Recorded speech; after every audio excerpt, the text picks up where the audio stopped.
ગુજરાત માટે ગૌરવની ક્ષણ મહીસાગરના જેરગામના યુવકે 17,769 ફૂટ ઊંચો થોરંગ લાપા સાયકલથી પાર કર્યો। મહીસાગર જિલ્લાના ખાનપુર તાલુકાના જેરગામના સાહસિક યુવક મછાર અર્જુનભાઈ રામાભાઈએ સાયકલ યાત્રામાં એક અસાધારણ અને ઐતિહાસિક સિદ્ધિ હાંસલ કરી છે।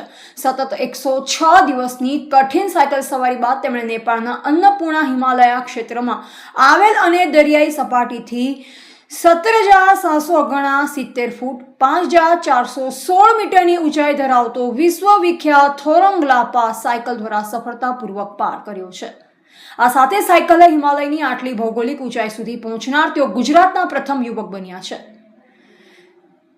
તારીખ 22 એપ્રિલ 2026ના રોજ મહીસાગર જિલ્લાના જેરગામથી કેદારનાથ અને નેપાળ માટે સાયકલ યાત્રાનો પ્રારંભ કર્યો।